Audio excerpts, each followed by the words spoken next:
Part 1. In the beginning introductory, in the beginning, God. Clear and expressive are these words. In the beginning, God only. No manifest universe. No system of planets. Nothing of form or life of brute or man.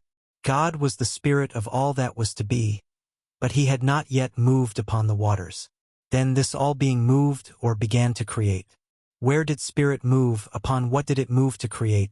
Where did it get a pattern? What means or power did it employ? Through what agencies did it work? In short, what is the world, ourselves included, made out of, and how did we and all else come into being? These questions correctly answered would solve the problem of being and set men free. Let us consider. The spirit was all. There was nothing else but itself. All-inclusive, everywhere, infinite. This all-spirit could not have had the impulse to move unless it were self-conscious. Therefore the spirit is the power that knows itself. It is accordingly all-knowing as well as all-present. Being one, undivided, whatever it knows all over instantly. We find then that the spirit operates through self-knowing. It moves, and that inner movement must be one of infinite power, moving upon itself, since it is all and with a definite purpose. The spirit, then, moves upon itself and makes out of itself all that is made. In other words, what we see comes from what we do not see, through some inner intelligence at work, which knows there is no power but itself. The things that are seen are not made of the things that do appear. The only possible operation of intelligence is thought, or the word. So all things were made by the word, and without the word was not anything made that hath been made. How simple the process of creation when we understand it.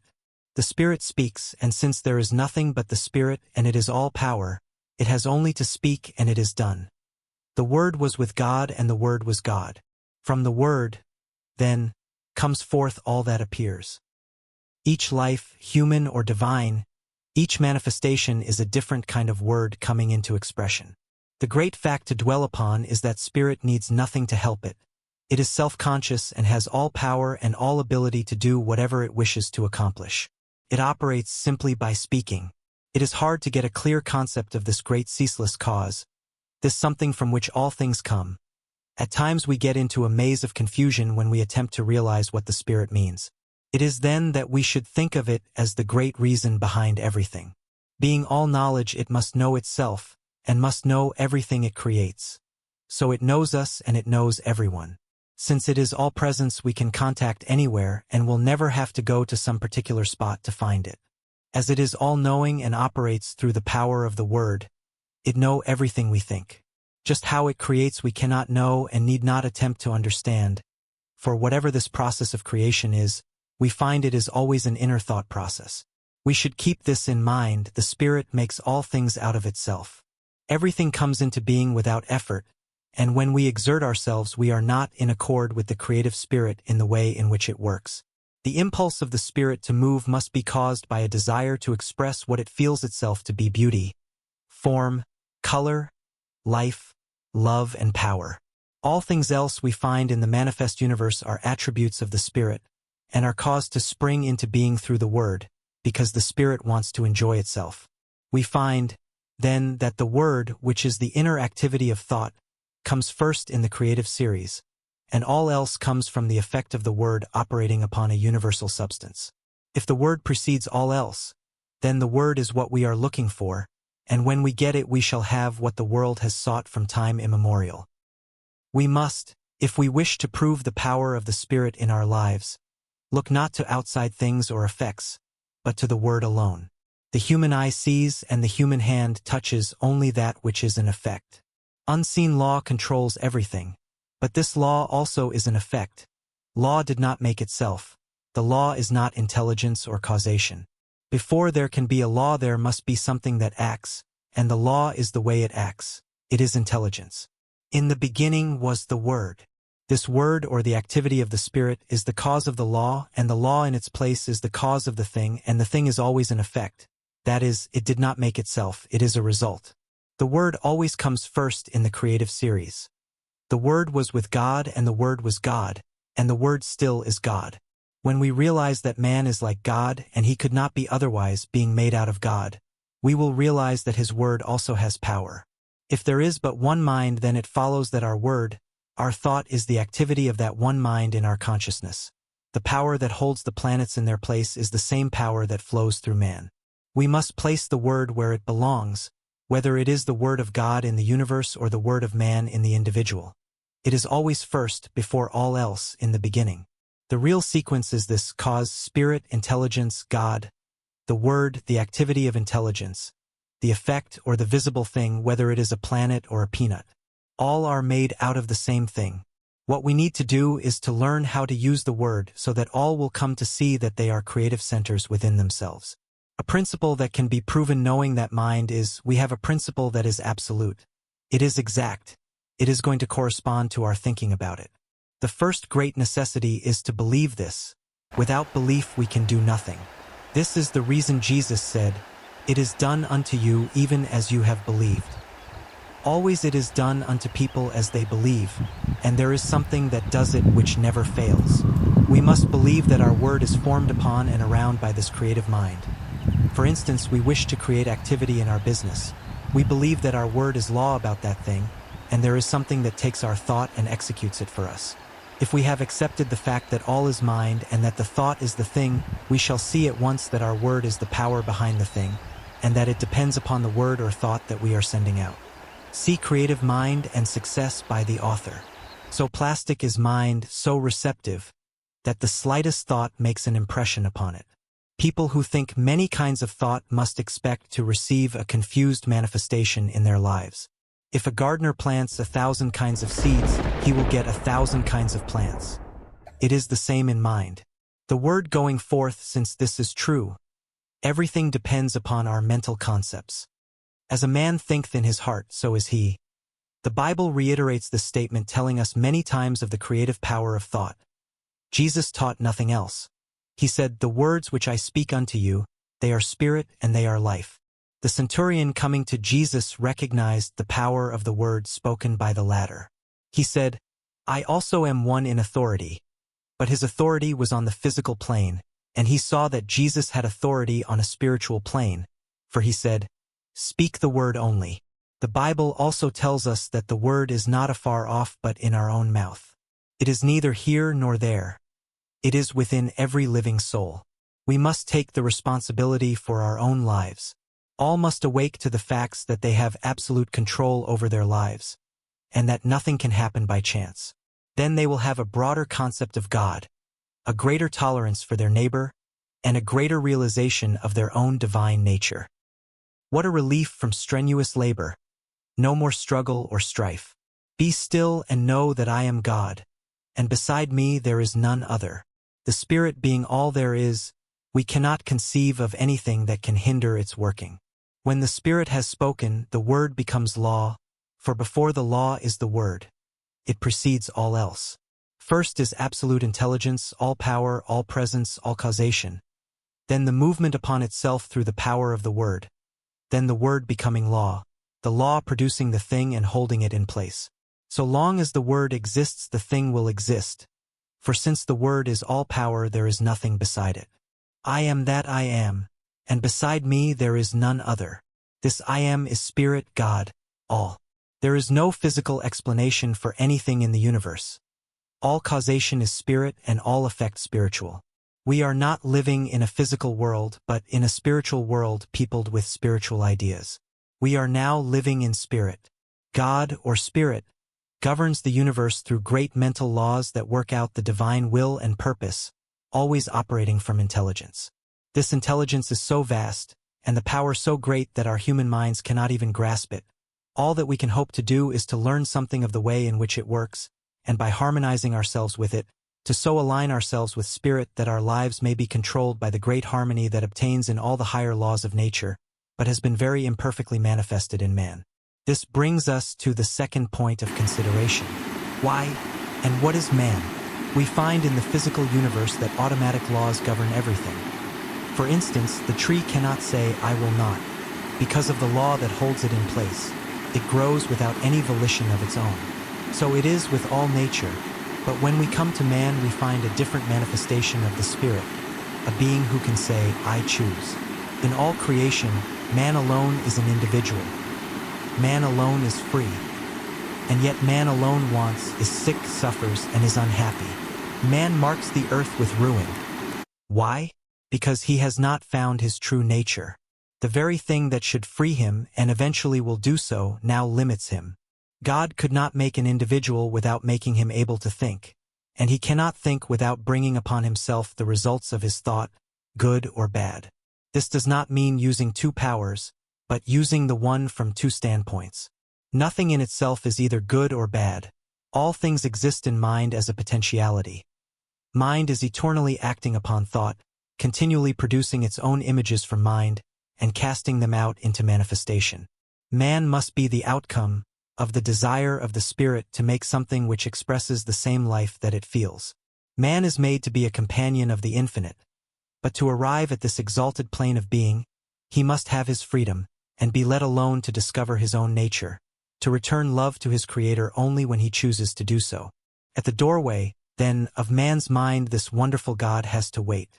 Behold, I stand at the door and knock. The opening must be on the part of the individual. Man lives in a mind that presses in upon him from all sides with infinite possibilities, with infinite creative power. The divine urge of infinite love crowds itself upon him, and awaits his recognition. Being the image of this power, his thought also must be the word or cause it the life. At the center of his being is all the power that he will need on the path of his unfoldment. All the mind that man has is as much of this infinite mind as he allows to flow through him. We have often thought of God as far off, and of man as a being separate from the all-good. Now we are coming to see that God and man are one, and that one is simply awaiting man's recognition, that he may spring into being and become to man all that he could wish or want. As the Father has inherent life in himself, so hath he given to the Son to have life within himself. It could not be otherwise. We are all in mind, and mind is always creating for us as we think. And as we are thinking creatures, always thinking, our happiness depends upon our thought. Let us consider the law of our life. The law of our lives spirit creates through law. The law is always mind in action. Mind cannot act unless intelligence sets it in motion. In the great universal mind, man is a center of intelligence, and every time he thinks he sets mind into action. What is the activity of this mind in relation to man's thought? It has to be one of mental correspondence. That is, mind has to reflect whatever thought it casts into it. Wonderful as universal mind is, it has no choice but to create whatever thought is given it. If it could contradict that thought, it would not be a unit, since this would be recognizing something outside itself. This is a point in truth which should not be overlooked. The one mind knows only its own ability to make whatever is given it. It sees no other power and never analyzes or dissects. It simply knows, and the reason why people do not understand this is that they have not realized what mind is. The ordinary individual thinks of mind only from the limitation of his own environment. The concept he has of mind is the concept of his own thinking, which is very limited.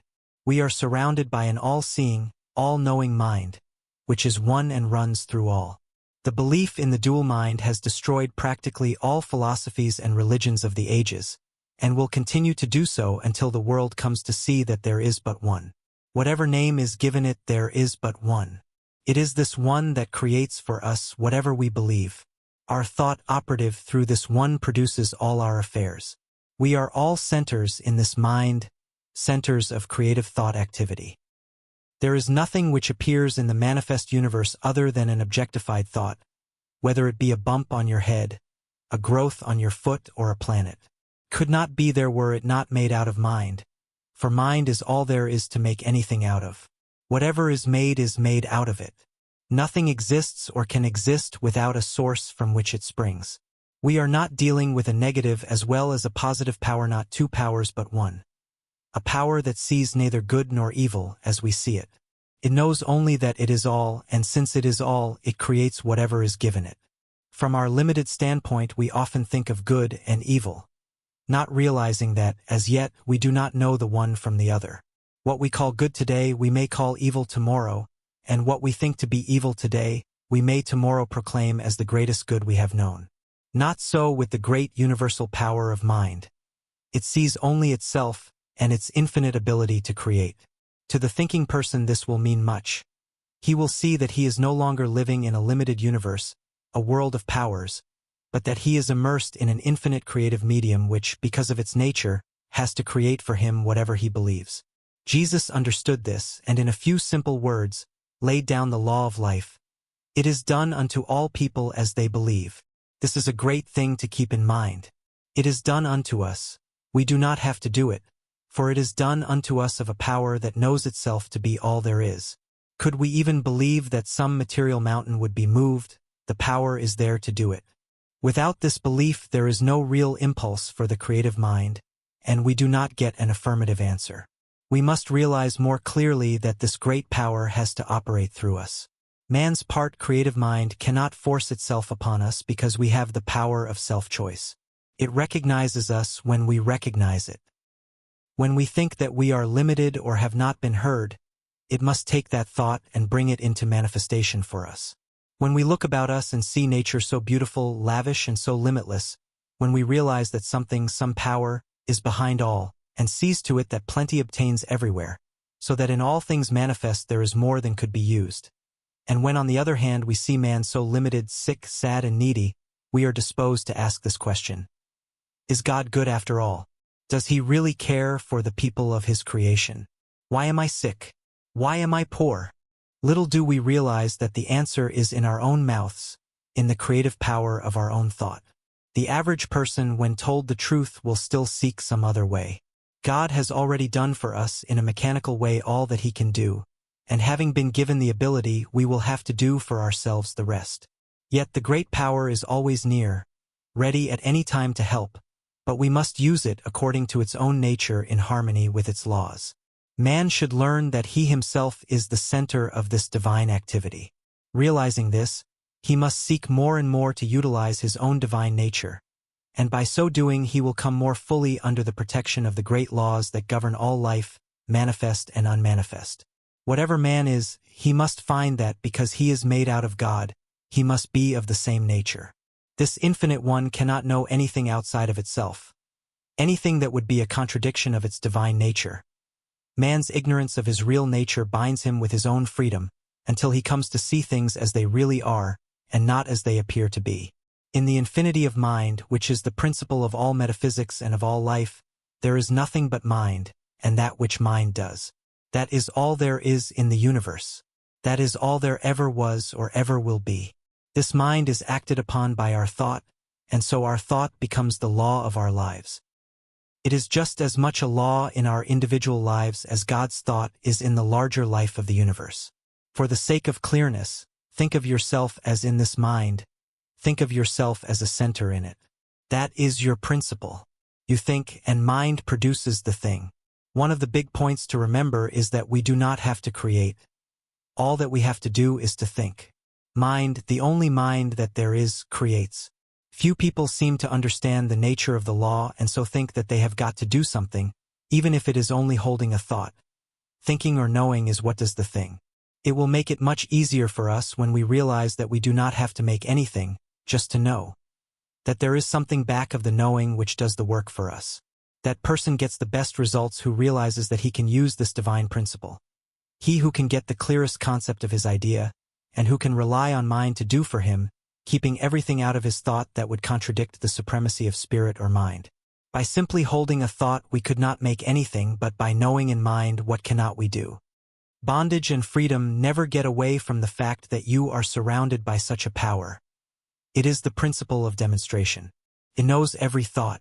As we send forth our thought into it, it does unto us. The person who is ignorant of this law must by that ignorance be bound by his thought, by his human beliefs.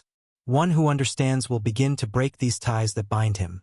One by one he will destroy every negative thought until at last he is able to think what he wants to think. And so he frees himself by the use of the same power that at one time bound him. We must destroy all thought that we would not see manifest and hold to that which we would see, until we receive the affirmative answer. Never struggle, mind makes things out of itself, there is no effort made. Don't think that there is so much to be overcome. Have only a calm sense of perfect peace as you realize that God is all, and that you are using the perfect law and that nothing can hinder it from working for you. Many people are learning to do this, and no one has yet failed to demonstrate who has been steadfast, using the law in a consistent and persistent trust. All that we have to do is to provide the right mental and spiritual attitude of mind and then believe that we already have, and the reward will be with us. We shall see it. The time will come when we will not have to demonstrate at all because we will be always living so near to the law that it will do all for us without much conscious thought on our part. So when you say, I am poor, sick, or weak, I am not one with the creative mind, you are using that creative power to keep yourself away from the infinite. And just as soon as you declare that you are one with God, there is a rushing out to meet you, as the Father rushed out to meet the prodigal son. The Spirit seeketh, but as long as your mind thinks in the terms of conditions you cannot overcome. The difficulty comes from our inability to see our own divine nature and its relation to the universe. Until we awake to the fact that we are one in nature with God, we will not find the way of life. Until we realize that our own word has the power of life, we will not see the way of life. And this brings us to the consideration of the use of the word in our lives. The Word was with God, and the Word was God. The Word is nigh thee, even in thy own mouth, that thou shouldst know it and do it. What does this mean? It clearly states that whatever power there is in the Word, and it says it is all power, is also in our own mouths. There is no avoiding the fact that the Bible claims for man the same power in his own life and his own world that it claims for God. In the lives of the majority, men do not realize that the Word is in their own mouths. What word? Little do we realize that this word which they are so earnestly seeking is every word they hear, think, or speak.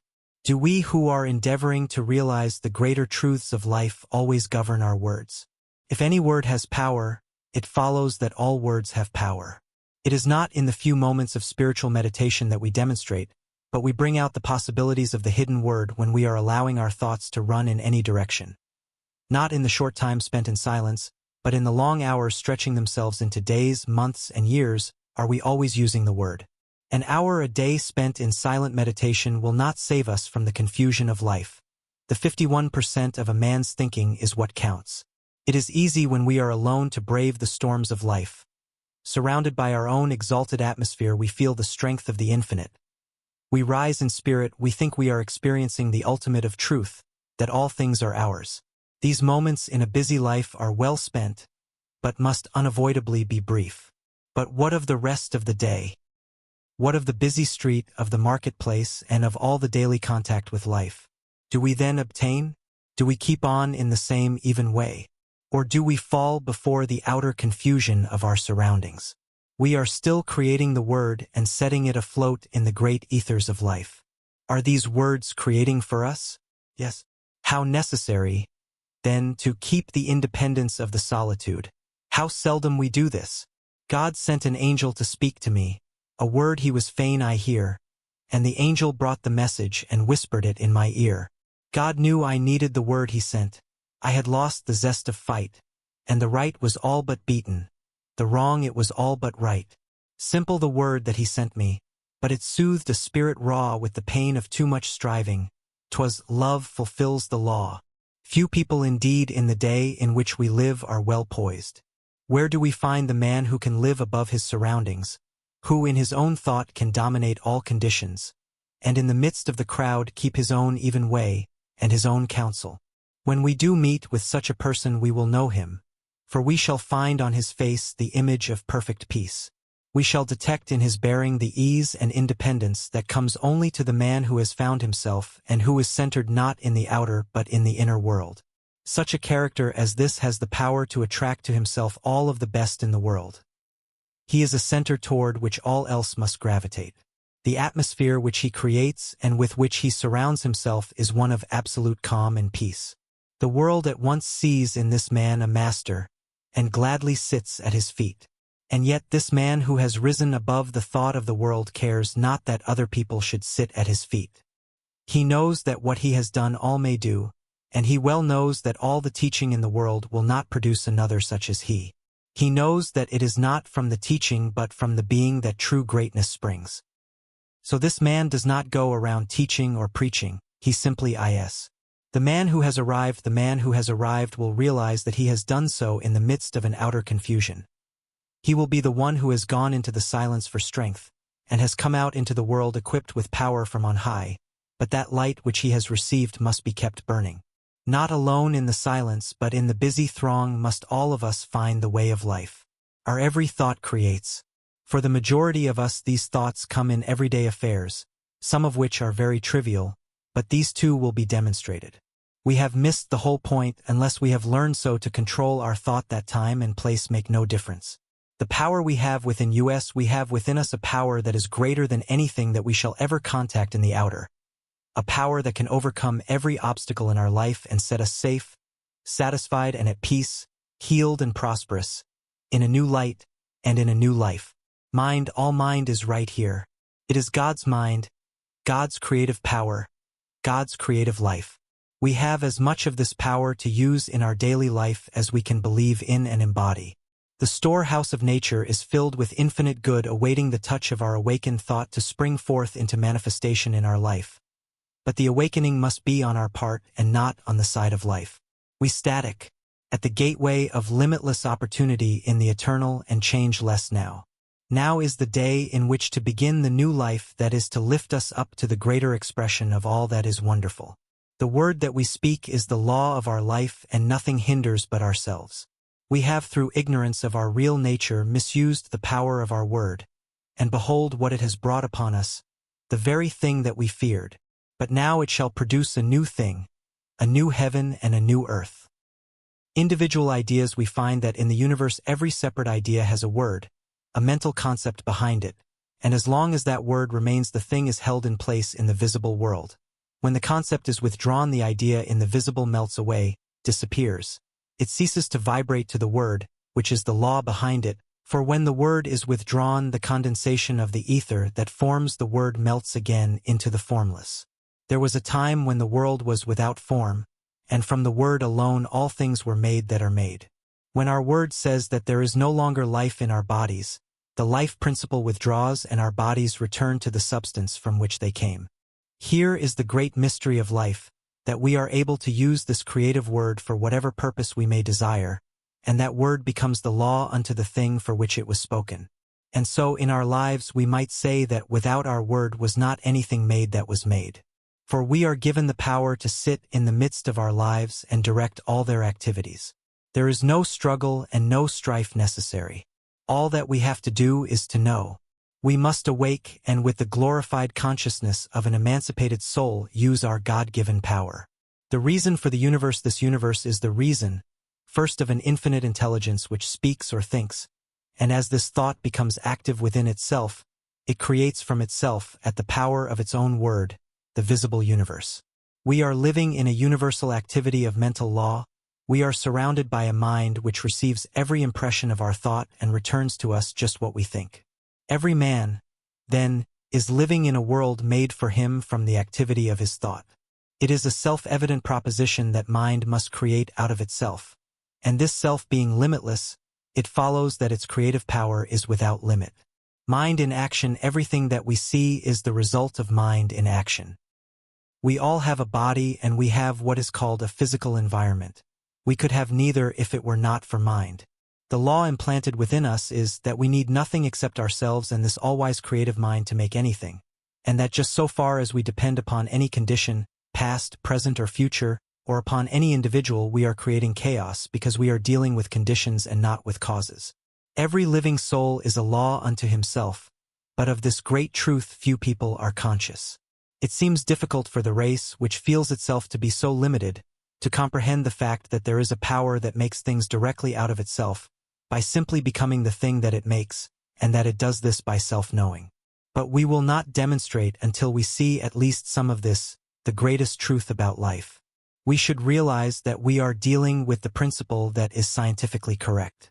It will never fail us at any time but is eternally present. We can approach the infinite mind with a depth of thought and understanding, knowing that it will respond, knowing that we are dealing with reality. Jesus, who saw this very dearly, laid down the whole law of life in a few simple words. It is done unto you as you believe. We do not have to do it, it is done unto us, it is done by a power that is all. Could we believe that a material mountain would be moved, it would be done unto us. But unless we do believe, there is no impulse for the creative power, and we do not receive. Life externalizes at the level of our thought. Action and reaction, there is something that casts back at us every thought that we think. Vengeance is mine, I will repay, saith the Lord, is a statement of eternal truth and correspondences against which nothing can stand, and whatever man sets in motion in mind will be returned to him, even as he has conceived within himself and brought forth into manifestation. If we wish to transcend old thoughts, we must rise above them and think higher things.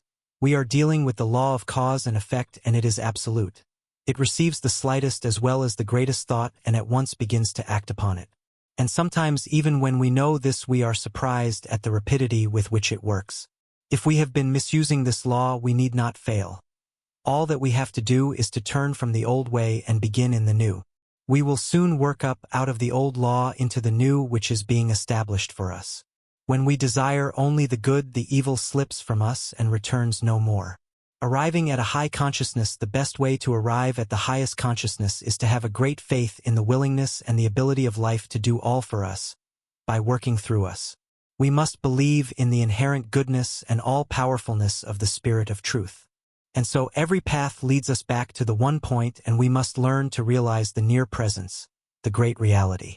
There, through the door of our own thought, we enter into the universal consciousness, into a complete realization of life and truth, of love and beauty. And as we sit in the silence of our own souls and listen, it will be the greatest thing that we will ever do. In that completeness we are lost, and yet we are found. This is what is meant that a man must lose his life in order to find it. We are lost to the human and found in the divine. We realize that we are one with cause. Outer suggestions, nearly all people are controlled by outer suggestions, and not by inner realizations. Ordinarily, man thinks only what he sees others do, and hears others say. We must all learn so to control the inner life that outside things do not make an impression upon our mentalities. As we are thinking beings and cannot help thinking, we cannot avoid making things happen to us, and what we need to do is so to control our thought processes that our thinking will not depart from the realization of that which is perfect. Man is governed by a mind which casts back to him every thought he thinks. He cannot escape from this and need not try. It would be useless. The laws of mind are simple and easy to understand. The trouble with us has been that we have laid down great obstructions, and then have tried to overcome them. Stop trying, stop struggling, begin to be calm, to trust in the higher laws of life. Even though you do not see them, they are still there. Did you ever see the law that causes a plant to grow? Of course you did not, and yet you believe in this hidden law of growth. Why do you believe? Simply because every year out of the seed time comes a harvest. Shall we not have as great faith in the higher laws of being? To those souls who have dared to believe, has come as definite an answer as came to those who believed in receiving a harvest from the planted seed. This law is, and if we would see results we must use it. That is, we must provide the mental receptivity that will prepare us to accept the gift when the Spirit makes it. This receiving is a mental process, a process in which we lose all sense of limitation. If you wish to demonstrate prosperity, begin to think and talk about it and to see it everywhere. Do nothing that contradicts this thought either mentally or physically. The world is full of good. Take it and forget all else. Rise above depression and be glad that you are saved from adversity. The human mind needs to be cleansed from the morbid thoughts that bind through its false beliefs. No living soul can demonstrate two things at the same time, if one contradicts the other. There is no way except to let go of all that you do not wish to come into your experience, and, in mind, take all that you do wish. See, hear, talk about, and read only what you wish, and never again let a negative thought come into your mind. God knows good only, and when we are in line with good, He knows us. When we are out of harmony with good, we say, God has forgotten us. On the one hand, we have an infinite intelligence which has brought us up to where we are today, and having done all that it can for us now lets us alone to discover our own nature. On the other hand, we have the infinite law which is an activity of God, and we can use it for what we will, only with this provision, that, insofar as we use it for the good of all, are we protected. The law obtains through all nature that as a man sows, so must he reap. Now the Father has brought us to where we can understand life, and we must go as we choose. If we are in harmony with the great forward movement of the Spirit, there is nothing that can hinder our advancement. If we oppose it, somewhere along our pathway it will crush us. As with individuals, so with nations. Insofar as they work with a right spirit, they prosper. When they begin to fail in the use of this law, they begin to fall. He who understands will take the position of one who wishes to work in union with the power of good, and to such an one will come all the power that he can conceive of and believe in. His word becomes an expression as the very word of God, and he must realize it to be all-powerful. So the one who is truly united with good will wish to express only the truth for all, and in doing so he is working along the lines of the unfoldment of the Spirit, and though he may seem to fail from the ordinary standpoint, yet his success is assured, for he is at one with the only ultimate power before which, in time, all else must fall. The use of the greater consciousness in practice, the emancipated soul must always realize that he is in union with the Father. What the Father does, he can do in his own life. What God is, he can become. His word must be spoken with absolute authority. He must know. There should be no uncertainty. The word is the only power. Everything must come from it, and nothing can stand against it. It is the great weapon which he is to use against all evil and for all good.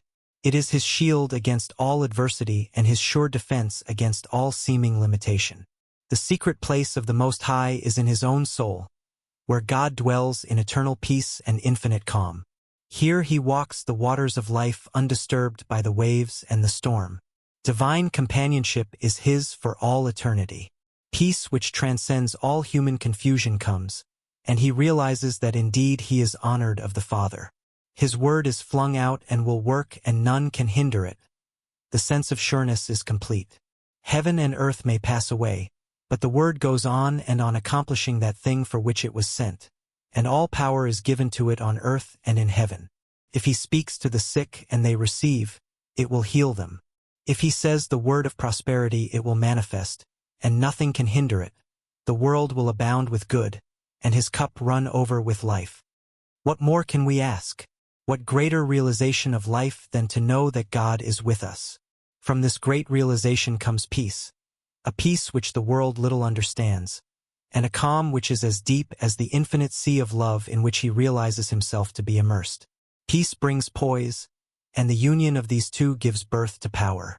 No person can hope to arrive while he believes in two powers. Only as we rise to the realization of the one in and through all can we attain. When we speak the word, there must be no confusion, but only that calm reliance which knows that beside me there is none other. Realize that Spirit is all causation, and that all things are made out of it, by the operation of the word through it, and that you can speak the word that is one with the Spirit, and there will be no more confusion. As the Father has inherent life in himself, so has he given to the Son to have inherent life within himself. Speak the word only, and it shall be done. The word is in your own mouth, that ye should know it and do it. Stranger on earth, thy home is heaven. Pilgrim, thou art the guest of God. The greater consciousness man is surrounded by a great universal thought power which returns to him always just as he thinks. So plastic, so receptive is this mind, that it takes the slightest impression and molds it into conditions. There are two things in man which his thought affects, his body and his environment. At all times he is given absolute control over these two things, and from the effect of his thought upon them, he cannot hope to escape. At first, being ignorant of this fact, he binds himself by a misuse of the laws of his being. But as he begins to see that he himself is responsible for all that comes to him on the path of life, he begins to control his thought, which in its turn acts on the universal substance to create for him a new world. The great soul is learning more and more to dare to fling out into mind a divine idea of himself, and to see himself perfect and whole. If he has a divine thought, he will get a divine thing. If he has a human thought, he will get a human thing. He will receive whatever his innermost thought embodies. And so we find in the Bible twice repeated these words: To the pure thou wilt show thyself pure, and to the froward thou wilt show thyself froward. It is done unto all as they believe. We often wonder why it is that we are not making better demonstrations. We look about and observe that some are getting wonderful results. They are speaking the word and people are being healed. We see others struggling along with the word, and nothing seems to happen. And when we inquire into the reason for all this, we find it to be very plain indeed. All is mind and we are mental, we are in mind and can only get from it what we first think into it. We must not only think but we must know. We have to provide within ourselves a mental and spiritual likeness for the thing desired. The reason why so few succeed, then, must be because they have not mentally really believed to the exclusion of all that would deny the thing which they believe in. And the reason why others do succeed must also be because they have absolutely believed and allowed real power to flow through and out into expression. They must have a real concept of life. Hold an object in front of a mirror and it will image in the mirror the exact size of the object. Hold a thought in mind and it will image in matter the exact likeness of the thought. Let us take this image which we hold before a mirror and change it ever so slightly, and there will be a corresponding change in the reflection. It is just the same in the mental world. Whatever is imaged is brought forth from mind into manifestation. We must not deny that which we affirm. We must reason only from that cause which is spiritual and mental, and weed out all thought that would deny its power in our lives. There seems to be something in the race thought that says man is poor, man is limited, that there is a lack of opportunity, that times are hard, that prices are high, that nobody wants what I have to offer. No person succeeds who speaks these ideas. When we express ourselves in this way we are using a destructive power. All such thoughts must go, and we must all realize that we are an active center in the only power there is. We must get the perfect vision, the perfect conception. We must enlarge our thought until it realizes all good, and then we must swing right out and use this almighty power for definite purposes. We should daily feel a deeper union with life, a greater sense of that indwelling God, the God of the everywhere, within us. When we speak into this mind we have sown the seed of thought in the absolute and may rest in peace. We do not have to make haste, because it is done unto all as they believe. In that day that they shall call upon me I will answer. People will often ask, what is the best method for demonstration? There is but one answer to that question. The word is the only possible method of demonstrating anything. The word really felt and embodied in our thought. Then the word becomes flesh and dwells among us and we behold and experience it. We will ask for no other way when we understand this. The person who does not understand these laws will be likely to say that this is presumptuous, that it is even sacrilegious, but this comes only from a lack of understanding of the fact that all is governed by law, and that all law is impersonal and universal. We have just as much right to use spiritual law as to use so-called physical laws. Strictly speaking, there is no such a thing as a physical law, as all things are spiritual and all law is a law of the activity of the spirit. The greatest use of these laws will always come to that soul who is the most deeply spiritual. As such an one comes the nearest to using law as God uses it. So to the really great soul there must come a very close relationship with the invisible God. This relationship cannot be expressed in words but only in inner feeling which transcends the power of words to express. God must become the great reality, not simply as the principle of life, but more as the great mind which knows, and which at all times understands and responds. To say that God does not understand our desires would be to rob the divine mind of all consciousness and place God lower in the scale of being than we ourselves are. On the other hand, we must be careful not to believe that God thinks evil and understands that which is not perfect, as then we would have an imperfect being for the first cause. We should more and more learn to think of things in the absolute, that is, to think of things as not limited by conditions. Realize at all times that the Spirit makes things out of itself, and needs no beginning except its own self-recognition. Then we must cognize our relation to this great power as one of absolute correspondence. What we think into it, it takes up and does for us as we think. It should not be an effort so to think. We should do so with ease, without strain. The law must return to us. We have no responsibility except to provide the proper channel. It can return only in the exact way that we think.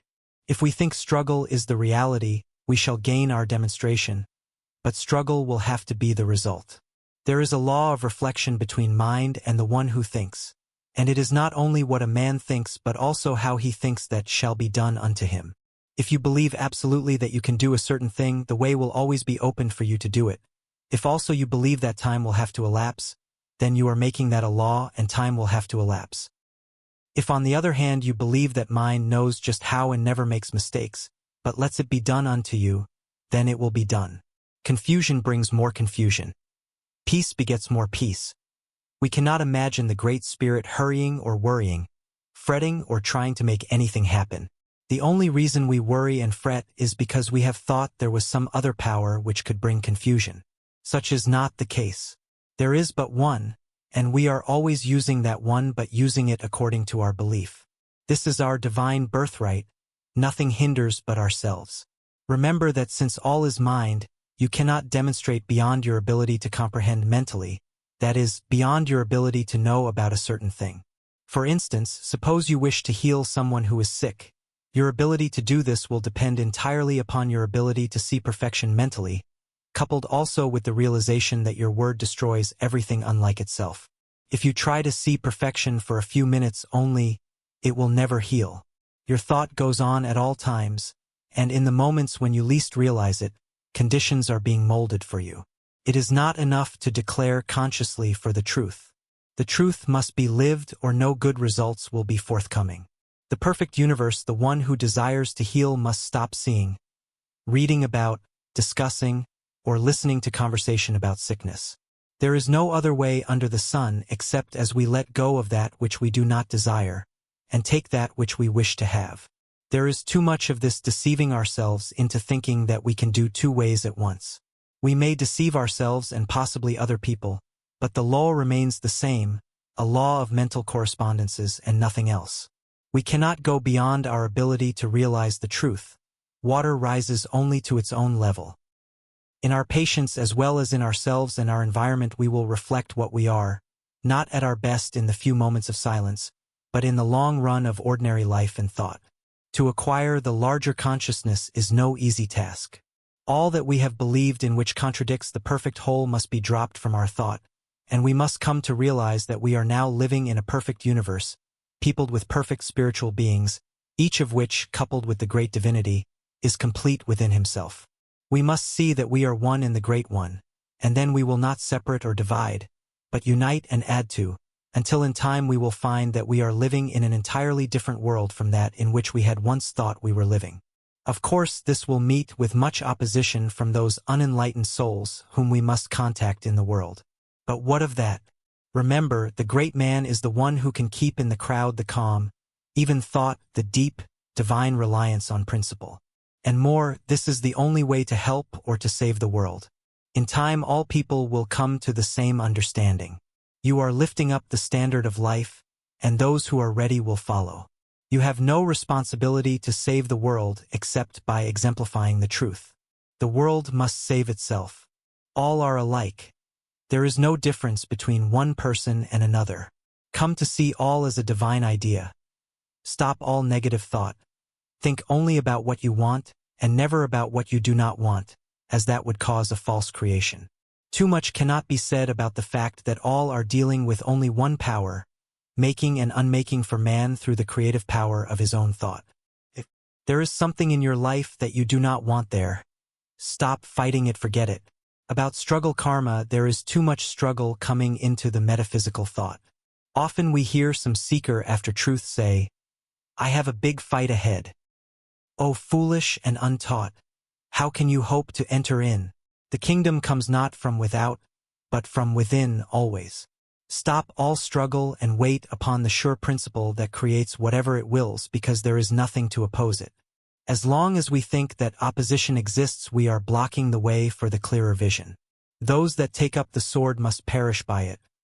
Not because God is a jealous God, but because that is the way the law must work. Cause and effect must obtain everywhere. Do not even fuss about your karma. Too often we hear people say, "This is my karma." This may be true enough, but how many people know what they mean when they use the word karma? Do you realize that your karma is nothing but your false thinking, and that the only way to escape it is to think the truth, and that brings in the higher law? When the greater comes in, the lesser leaves, because there is no longer anything to give life to it. The past is gone when we learn to forgive and to forget. This erases from mind all that is held against us, and even our sins are remembered no more against us forever. Fate is in our own hands, and when we will rise to that pure atmosphere where we see things in their completeness, and know that an all-wise power is behind it all, we will see that the infinite mind could wish for us only that which expresses itself in limitless terms. The whole trouble has been that we reason as men and not as gods. I say ye are gods, and every one of you sons of the Most High. The great law of life is thinking and becoming, and when we think from the lofty heights of the spirit we will become great, and not until then. Do not try to convince any one of the truth. That will bring confusion. Truth is just as much as God is, and the whole world is coming gradually into the realization of it.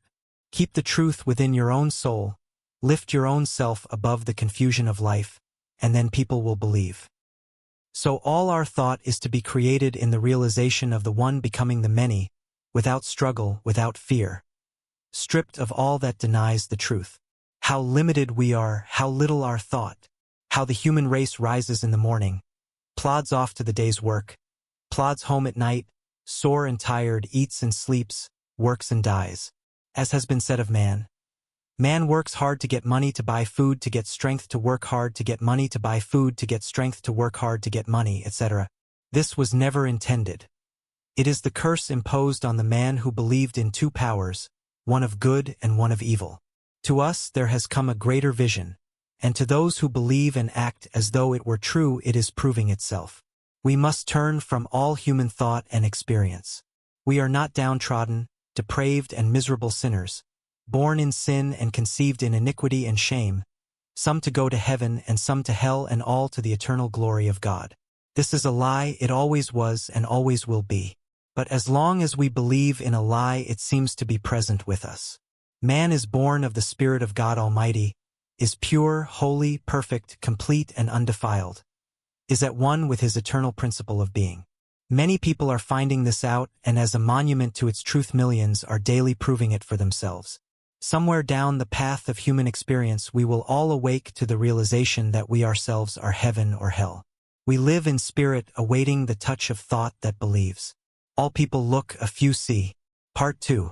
Practice introductory. The one who wishes to practice metaphysics must first, last, and all the time realize that he himself is a center of the divine activity. He must know that whatever God is in the universal, he is in the world in which he lives. He must know that all things are made out of spirit, which is first cause. Nothing comes before spirit. Operating upon itself out of itself, it makes what it will out of its own perfect desire. He must think of the Spirit as the Father of his own life, eternally bound to him, eternally binding him to it. He must know that the Spirit not only can manifest through him, but that it wishes to do so. The Father seeks such to worship him. The practitioner who understands the truth knows that as long as God exists, he will exist, that he could no more become non-existent than God could.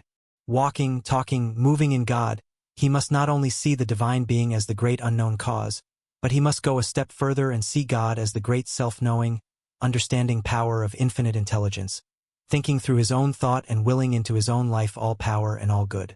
More than this, God must become within his own soul the greater self, the inner life, the inner light that is to light his path with sure step to the attainment of the greater ideals.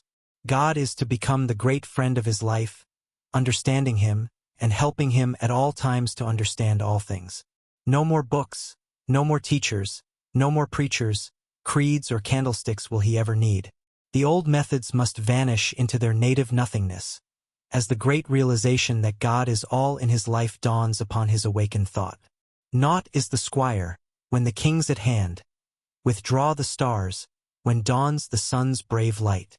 He must know that not height, nor depth, nor any other thing, can come between the soul and its perfect Creator. Too long have we listened to people. Now our own soul shall speak in a language that is unmistakable. Now shall we ourselves become masters of all life and interpreters of all mysteries. Now my Father and I are one. As the Word of God goes forth and sets in motion the all-law, so must we realize because we are one with the Word that our own thought has the power of expression. The one who wishes to heal must come to see all evil as impersonal, fastening it to no one, but realizing that it is simply false thought. The healer knows that the word which he is to speak will destroy this false impression, and by erasing it, it will vanish. There should be absolutely no sense of responsibility beyond speaking the word in positive faith. Knowing. All struggle belongs to the old order. In the new peace takes the place of confusion. Faith answers the cry of doubt and fear, and the word is supreme. We must know that our word is law, and cannot be set aside by the false thought of the world. Every time that we state a truth, we must know that that truth destroys all that is unlike itself and frees the thought of the one whom we wish to help and to heal. This word must become the new law which frees. People are sick because they think sickness and will be healed only when they turn from this kind of thought and begin to think in terms of health. The same power used in two ways, there is only one power, but we use it in two ways, either to destroy or to save. The blessing and the curse are one and the same thing. The power of mind used either affirmatively or negatively. The word used in fear and doubt or in faith and assurance. You do not have to understand material philosophy or be learned in the books of the human race.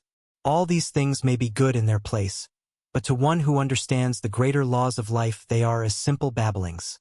An infant crying in the night, an infant crying for the light. And with no language but a cry. We no longer cry, we know. We no longer ask if there be a God, or if we dare to speak to him lest we die.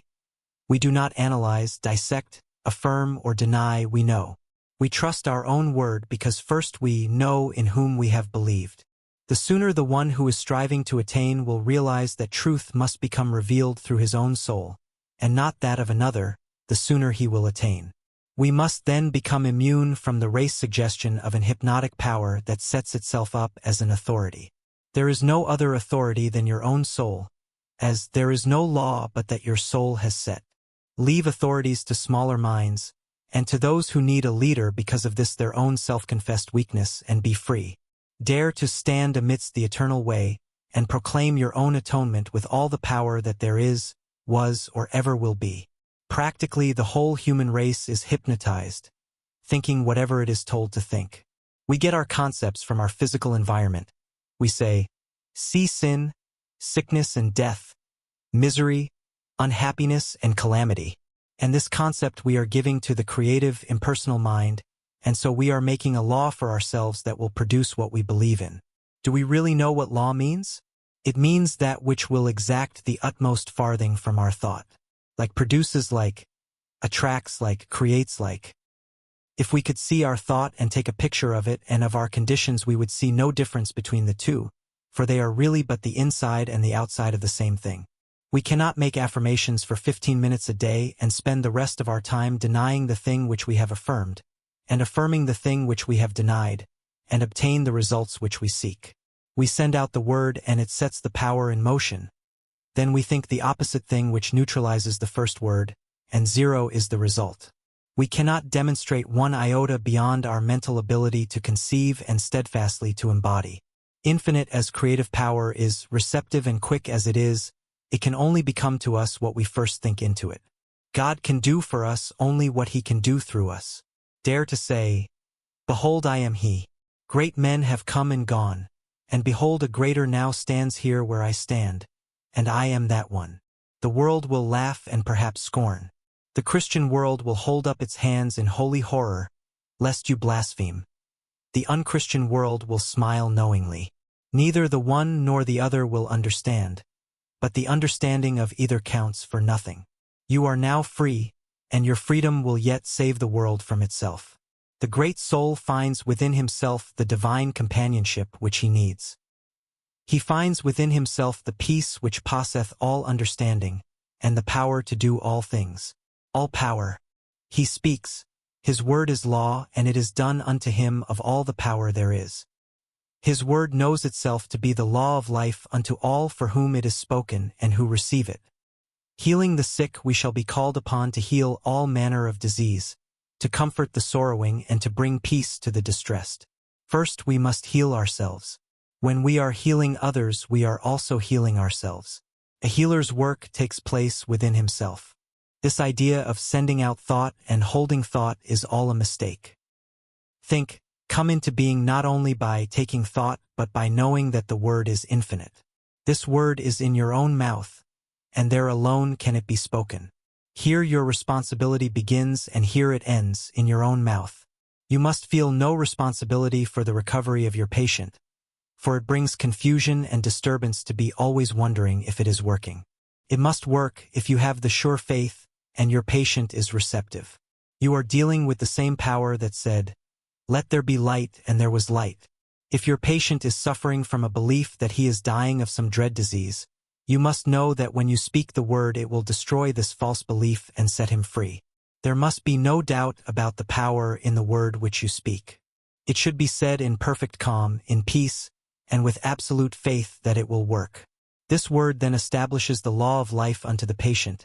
It casts out all fear. It destroys all false sense of a material life and realizes that all is an expression of a perfect God, and so leaves nothing that can sin, be sick, suffer, or die.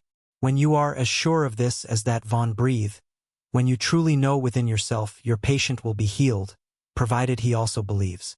If he does not believe, it is not your fault, and you will have done for him all that can be done.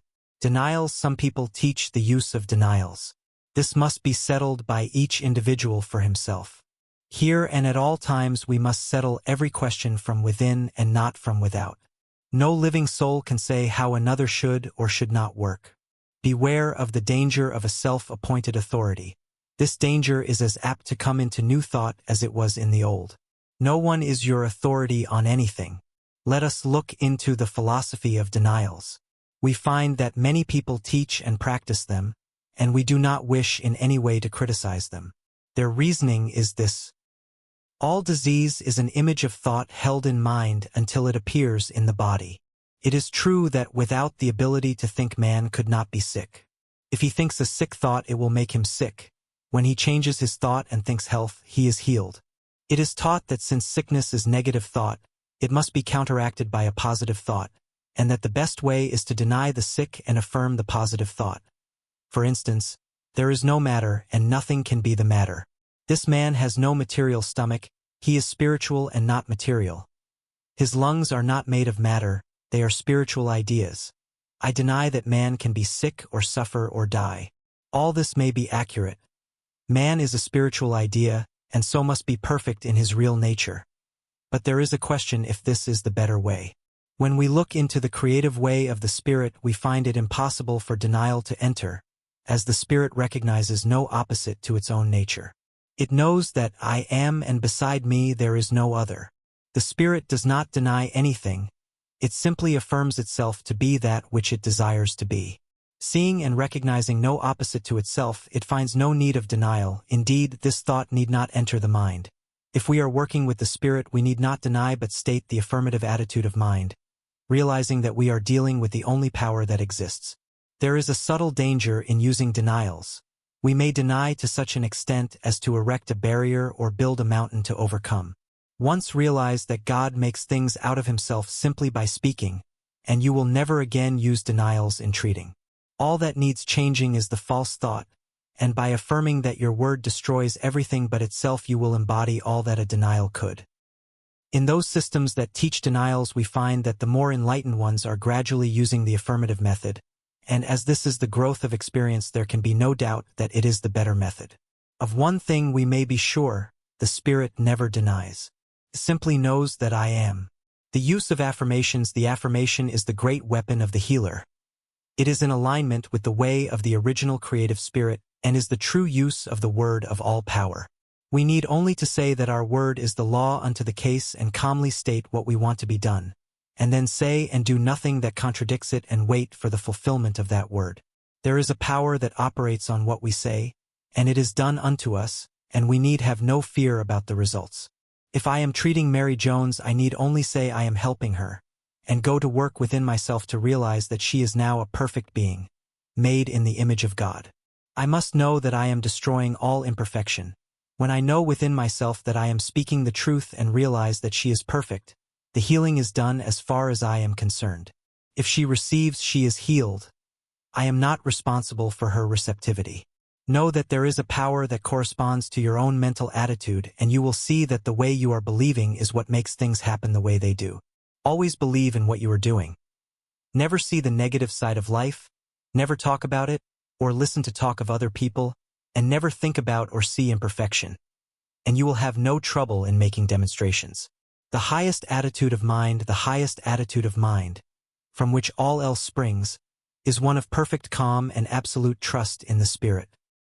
The one who can with perfect confidence look into the future and with perfect ease of mind rest in the present, and who never looks backward, but who has learned to be still in his own soul and wait upon the Spirit, he is the one who will the most completely demonstrate the supremacy of spiritual thought over all so-called material resistance. Be still and know that I am God. In resistance, resist not evil, and it will flee from you. Here is a statement of one of the great laws of our being. When we resist, we make a mental image of the thing we are fighting, and that tends to have it created for us. When we learn to look only at what we want and never at what we do not want, we will no longer resist anything. Suffer it to be so now. You need not try to change the world. Let it alone. All people are doing the best they can. No one needs to be saved but yourself, and the sooner you realize this, the sooner you will attain. Get over that holier-than-thou attitude. It is an illusion that many people suffer from, especially in the religious world. The world is all right. It is not going to hell. It is on the way to heaven. It is getting good so fast that in the process many things are being overturned and confusion appears to be on the surface. A great change is taking place, and on the surface the results are as yet a little mixed, but underneath the power is at work destroying all unlike itself. In time all will come to see this. What a load of responsibility we assume that we were never meant to carry. Remember that in the divine plan no mistakes are made, and that if God could have done it in a better way he would have done it differently. No souls are lost, for all live and move and have their being in him, and God is not a God of the dead but of the living, for in his sight all are alive. Too long have we believed in the negative simply because we have allowed ourselves to become hypnotized by a few strong-minded people, and by those who have imposed upon the race a mass of false philosophy. Be alive, there is no place in the new order for dead ones. The true metaphysician is alive to all that is useful. Filling his place in the events of the human race, he takes part in all its labor and in all its fun.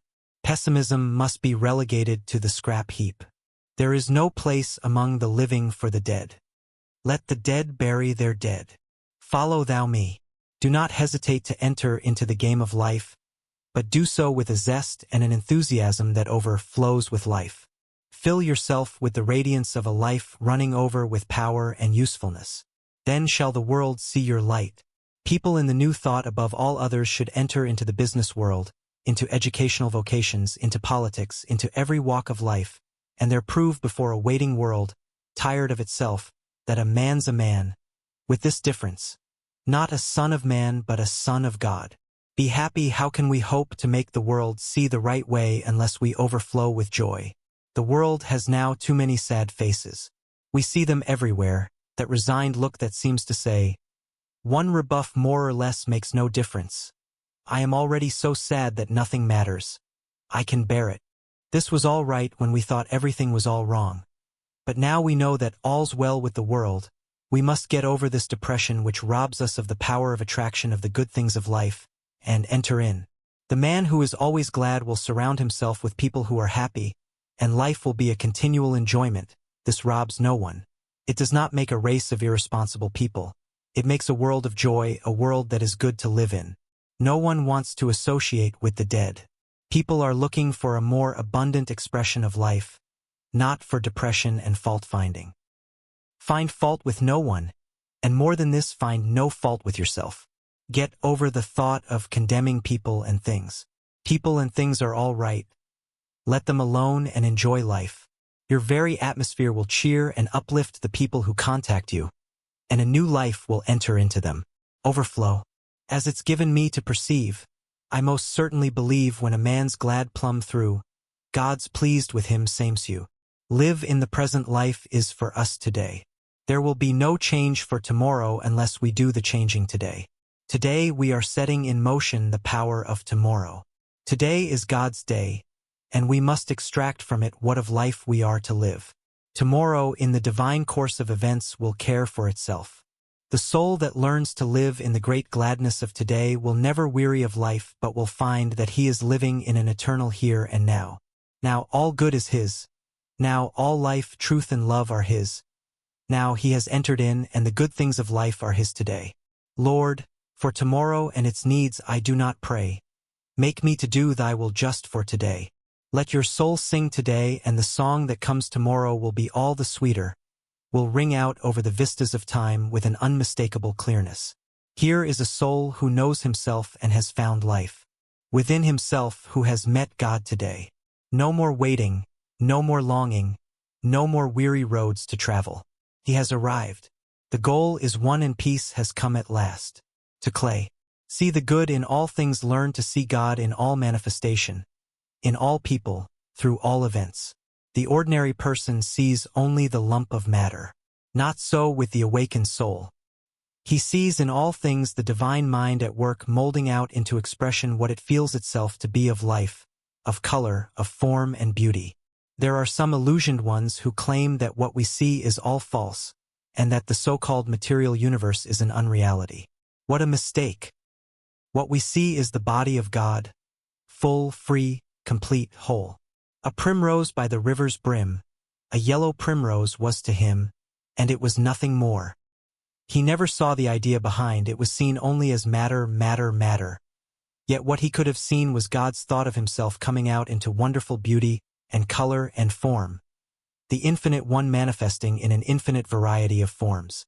What do you see when you look upon the human form? The crowning glory of God's perfect creation. Matter, matter, matter? Flesh, blood and bones? Indeed, these may be passing into expression, but what of the idea, what of the reality of the body? This body of ours is as real as God is real. It would not be if it were an illusion. The very touch of the flesh should send a thrill through the whole body, bringing up its vibration to a higher pitch, to a finer form. The body is not one mass of pollution. It is the temple of the living God and should be so thought of. Too long have we condemned it, and now we must free it by reversing the process. Of all things on earth, the human body is the most beautiful, the most wonderful and the most godlike. If you do not love your brother whom you have seen, how can you love God whom you have not seen? Human magnetism is not hypnotism, it is the divinity of man in expression. And when we learn to convert human passion into divine love, to transmute the lower into the higher, we shall have with us a power of attraction against which nothing can stand. He who hath ears to hear, let him hear. When we behold a beautiful sunset, we should see the wonderful thought of God, the radiance of his presence. In the strength of the hills, we should see the strength of the Spirit. And seeing all things as spiritual ideas, we should learn to love them, because God has made them and given them to us to use. The soul who in ecstasy can rush up to a tree and embrace it realizes more of God than all the bigoted priests who have ever lived. The one who can sniff the ocean breeze with delight feels the presence of the divine being more keenly than does the one who kneels in despair before an awful God of justice. Learn then how to appreciate nature and nature's God. Spend much time in the out-of-doors.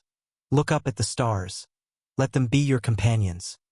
Tread the pathless ways of the trees and the giant forests and see God in everything that you look upon, the God of the everywhere. Be expectant, expect the best to happen. Don't sit around waiting for trouble. Have absolutely nothing to do with it. It is no part of the divine plan. It is an illusion of the material sense. One who has learned to trust will not be surprised even when he finds things coming from the most unexpected sources. All things are man's to use and then let go of. What more can we ask? We want nothing that we have to keep. Things are to use, not to hold. Expect that everything is to come your way. Be content and cheerful if you wish to attract from out the store of the infinite. Open up your whole consciousness to the greater possibilities of life. Line up with the big things. When you speak the word, expect it to happen. Know that it must be as you say. This will not be fooling yourself, it will simply be using the law as it is meant to be used. Expanding our thought, all things come to us through the use of our thought. If we have a small concept of life, we will always be doing small things. First in the creative series is the word, but the word carries us no further than our consciousness back of it. Unless we are constantly expanding our thought, we are not growing. Growth is the law of life and it is necessary. We cannot stand still. If you want to do a new thing, get a new thought and then you will have the power of attraction which has the possibility of drawing to you the circumstances which will make for the fulfillment of your desires. Get over the old idea of limitation. Overcome all precedents and set yourself in the new order of things. If you want to build a railroad, you will never do it unless you get over the idea that the most you can hope for in life is to sell peanuts. Let the people sell peanuts for a living who think in the terms of peanuts. Get out of the rut. God has created you for a glorious future. Dare to fling out into mind the greater assurances about yourself. The power of a treatment has as much power as we put into the word which we speak when we are giving it. This does not mean screwing up our mind or using our willpower or using force from the material standpoint. It means simply knowing that what we say will be done unto us of a power which can do anything that is given it to do. We must know that our word breaks down every material law and sets the patient free to express God. We must know that the word would endure even though all else should fail. Heaven and earth will pass away, but my word will accomplish. In calm confidence and perfect faith, speak and wait upon the perfect law. Get that mental attitude that never wavers. Be sure and it will be done. Repeating the treatment one treatment would heal anything if it were not for the fact that people are constantly receiving false suggestions from the outer life. As it now stands, we should treat until we get results, always expecting that it will happen at once. Every treatment should be complete, and at the close we should always realize that it is done. The word spoken once from the mind that knows is immediately taken up by the mind in which we live, and this mind begins to create around the word, which is the seed, the thing thought of. We must speak that word with authority. There can be no wondering if it is going to work. When we plant a seed in the ground and water and care for it, we never doubt but a plant will spring into being. So it is with the word. It is acted upon by some power which we do not see, but that the power is there is no doubt, since all who go about it get results. As Thomas Edison says of electricity, it is, use it. So we say of mind, it is, use it. Always remember that your every thought is the way that you are treating, since it is the way that you are thinking. In personal healing, the very presence of one that understands the truth will have a great power of healing. The reason for this is that we are all in mind, and we have with us at all times our thought, and since all manifestation is the result of mind in action, and we are thinking beings and are always causing mind to act, the very presence of our thought will have some power to act upon whatever we are thinking about.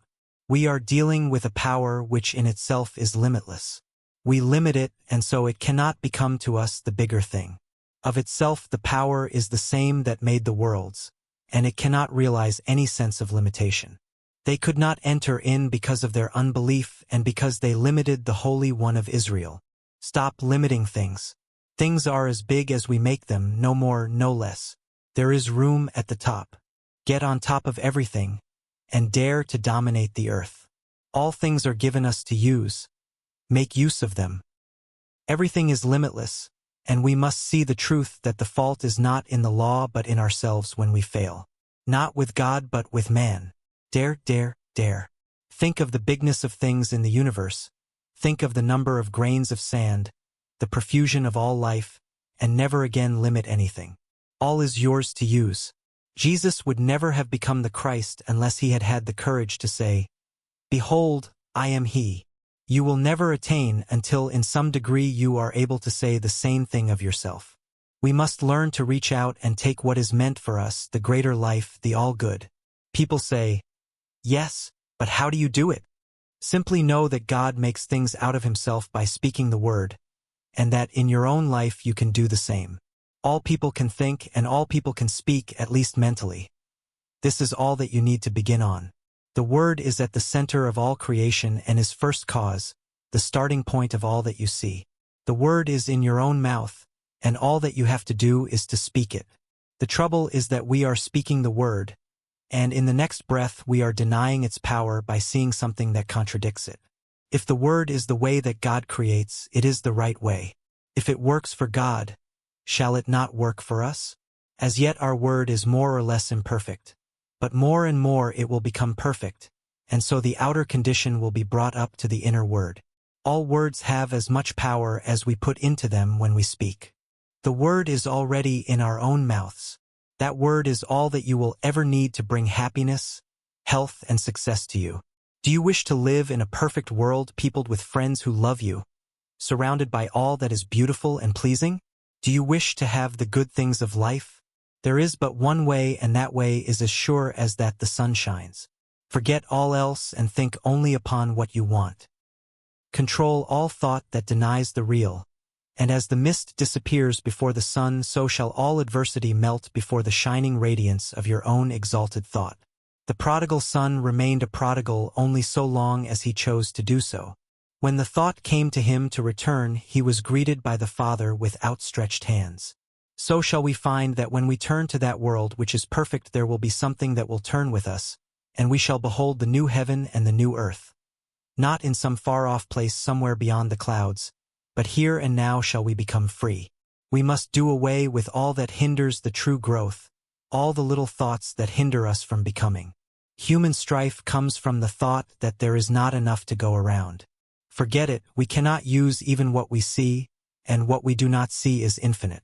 You will rob no one by becoming prosperous, and the laws that underlie this state of being are simple and easy to understand, and not hard to attain for the one who is willing to let go of the negative state of being. Prosperity. Here are a few simple rules for prosperity that are as sure of working as that water is sure to be wet. First, remember that nothing happens by chance. All is law and all is order. You create your own laws every time you think. There is something, call it what you will, but there is a power around you that knows and that understands all things. This power works like the soil. It receives the seed of your thought and at once begins to operate upon it. It will receive whatever you give to it and will create for you and throw back at you whatever you think into it. This means that the practitioner should be very careful how he is thinking at all times.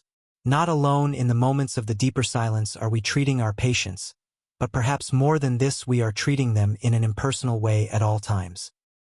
When we take a patient into our thought for a treatment, there will be a constant stream of consciousness flowing out to him during all the time that he is in our care. We should be very careful of our thoughts as we realize the deep truths of mental action and reaction. What is the spiritual mind? What is true spirituality? Many people have asked this, and as many have answered it. I do not pretend to know more about this all-important topic than others, but to the thinking person who has come to realize that all is love, yet at the same time all is governed by law, there must be a different answer given than the one we ordinarily hear. The average religious person thinks that spirituality must manifest in some unnatural way, such as giving up all personal pleasure and becoming resigned to whatever happens, that we must give up most of what life holds here, that in some far-off future perhaps we may attain. This was not the case with the man Jesus. We have more accounts of his being at feasts and weddings and similar gatherings than at other places. His first miracle was performed at a wedding feast, and we must remember that here he even turned water into wine for the pleasure of the guests of the house. Perhaps we have made a mistake about what true spirituality means. Other people think we must live some kind of an excluded life in order to obtain. Perhaps this may be true of the weak ones. But what of the wood? That is all. No matter where he is, he must rely, he must trust, he must believe. We do not have to give up anything but negative thought and act. We do not want to do anything that contradicts the forward march of the unfoldment of the Spirit, so all that we think and do must be in line with that which is right. But who shall say what is and what is not right? Remember this forever, only your own soul shall say what is right and what is wrong. To thine own self be true, and it shall follow as the night the day. Thou canst not then be false to any man. Look to no one for guidance. This is the blind leading the blind. The Almighty has put the truth into your own soul. Look there and there alone for it. Many people seem to think that for a man to look spiritual he must have no color in his face, have some kind of faraway truth. He must be peculiar either in looks or in the way he dresses. To one who knows the truth, both praise and blame sound alike, but from the human standpoint at least a person cannot help being amused at the way in which the world judges true spirituality. My idea of true spirituality is that a man should live a perfectly normal life, entering into and enjoying all in life that is clean and good. He should place himself absolutely under the divine guidance. Other than this, he will seem just like other people, neither better nor worse. Get over all kinds of unnatural thought and remember that all is good. Neither criticize nor condemn people or things. You are spiritual insofar as you trust in the Spirit, at all times, in all places, under all conditions. In order to do this, you do not have to seclude yourself from the world. To do so is an open confession of your own weakness and lack. There are moments when it is best to be alone with the power. From these moments we gather strength. To keep that strength to ourselves is pure selfishness. Walk, talk, live with the human race, hand in hand with all people and unified with all events. Live and love and learn. Be natural and normal. If you seek to enter some other way, it must all be done over again. For no one lives or dies unto himself but unto all people. The Church of God is not built with hands. It is eternal in the heavens. It is not lighted with candles. Its dome is heaven, and it is lighted by the stars of God's illumined thought, and each member in his separate star shall draw the thing as he sees it, for the God of things as they are. Here all people recognize the God within their own souls and ask for and see no other God. When you can look upon all creation as the perfect work of a perfect God, you will become a member of this church. I doubt very much if the Church Universal admits members from the Church individual. When you can see in the saint and the sinner one and the same person, when you can realize that the one who kneels before the altar and the one who lies drunk in the street is the same one, when you can love the one as much as you do the other, no doubt you will be able to qualify. As it now is, we have too many preachers who do not understand, that have no purpose. Too many prayers, too many creeds, too many teachers that have no message. Too many churches, too many learned people, and too few thinkers. The kingdom of heaven cometh not by observation. It is the still, small voice within the soul that speaks. The expanded thought will never wish to join or be joined to. Nothing human can contain it. It feels the limitation of form and ceremony and longs for the freedom of the spirit, the great out-of-doors, the great God of the everywhere. Alone in the desert, the forest, or by the restless ocean, looking up at the stars, man breathes forth these words, "With only my Maker and me." The path to prosperity, the healing of conditions, is no different from other healing. All healing is the constructive use of a mental law which the world is gradually beginning to understand something of.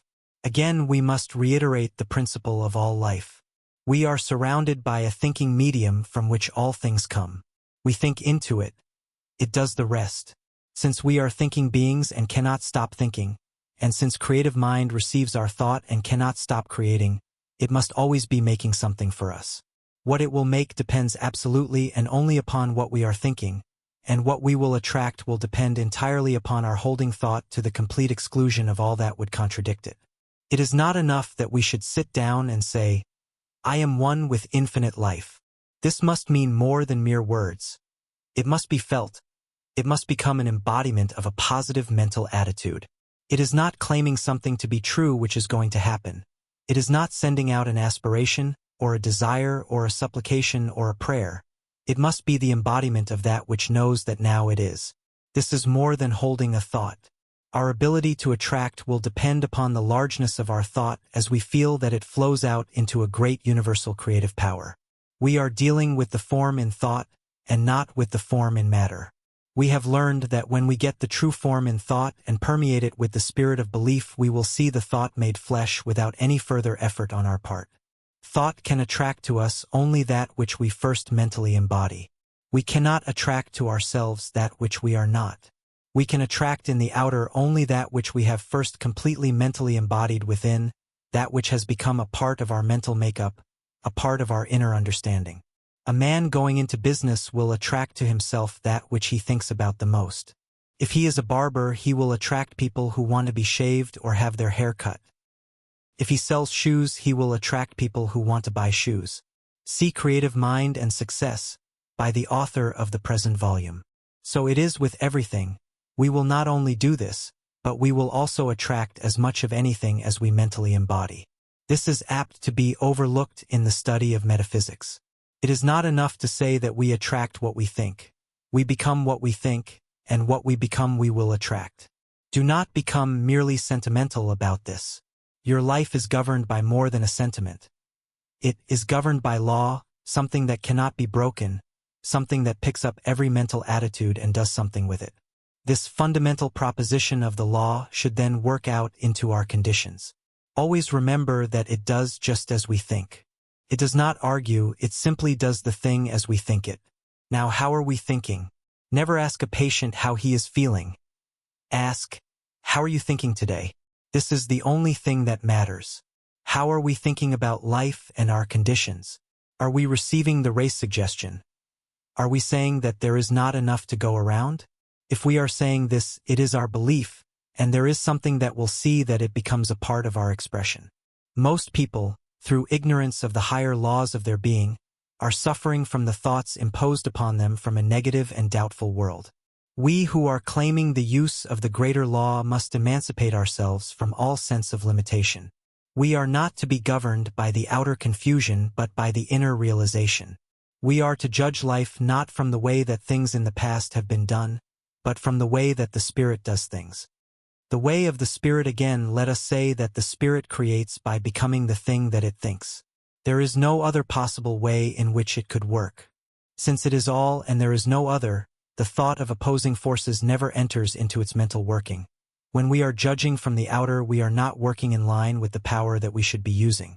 We must come to see that there is only one power and that we are touching it at all points, for there is not a power of poverty and a power of prosperity. There is the one becoming the many. It makes and it unmakes that a higher form may appear to express through it. All that is not in line with its forward movement will soon pass away, for it recognizes no opposite. As far as we are concerned, what we are and what we are to become depends only upon what we are thinking, for this is the way that we are using creative power. The sooner we get away from the thought that we have to create, the sooner we will be able to work in line with the Spirit. Always man uses, he never creates anything. The united intelligence of the human race could not make a single rosebud. It does not know enough. But our slightest thought adrift in mind causes the same power that makes all things to create for us.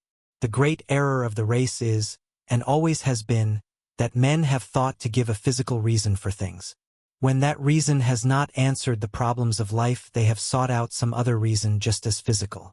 The fact that they are all wrong is shown in that every generation has found a different reason.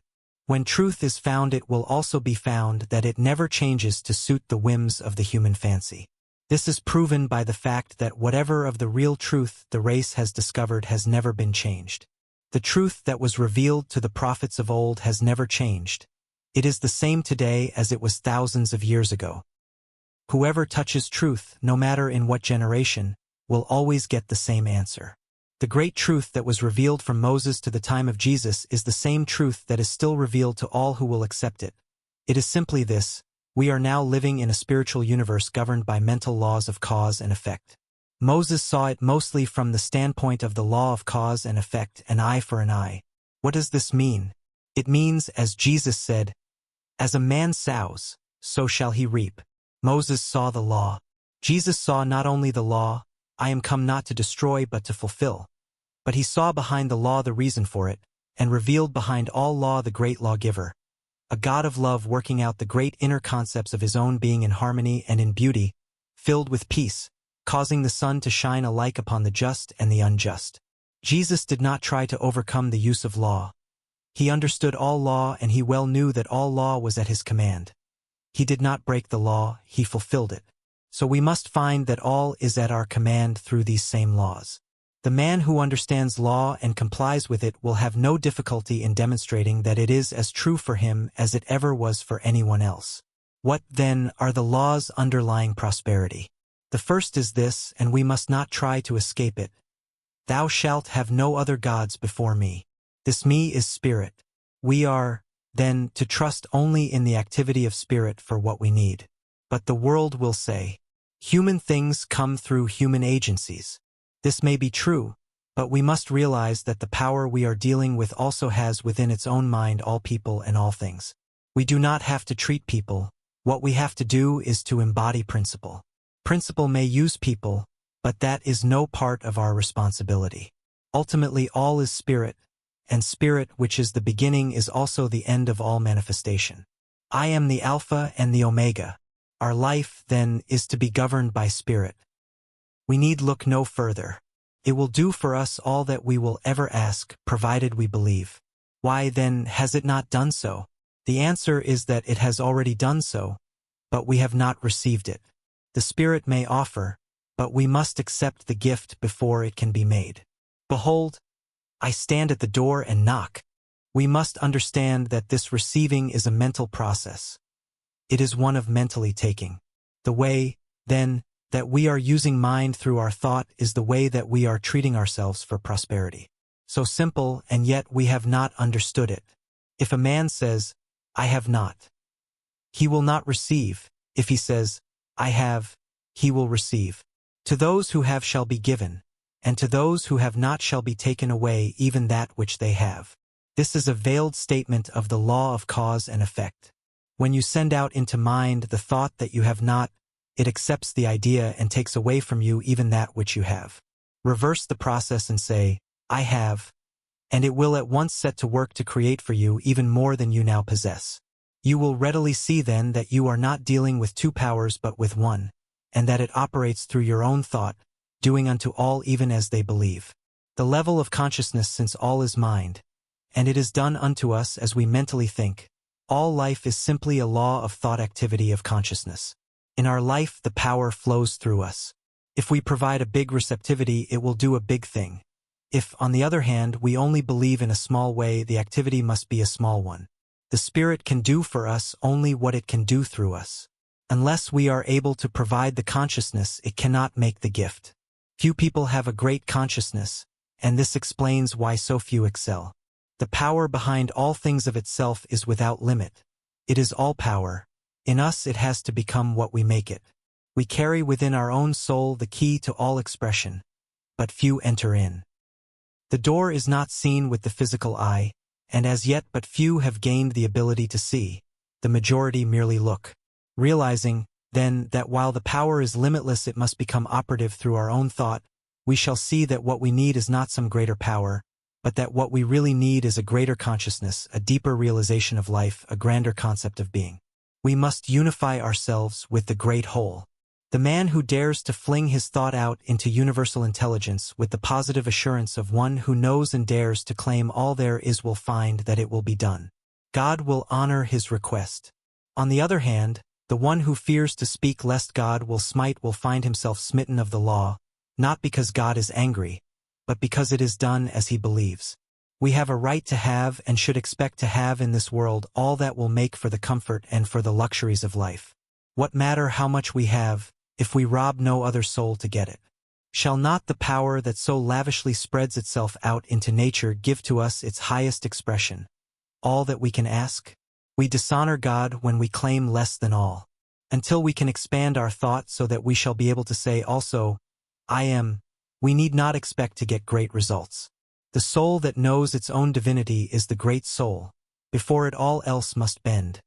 To it all else must gravitate. Enlarge your thought processes. Away with the little personal thoughts of things, and dare to think in universal terms about all things. The universe is running over with good. It is for you, but you must believe and then take it. Do you dare to believe that your own word is invincible? When you speak it, how do you feel? Is it limitless? Is it all power? Is all power given to you in heaven and on earth? Are you one with the only power that there is? Until you can say yes to all these questions and not simply believe them but know them, you cannot hope to attain. It is useless in making a demonstration to beg for things.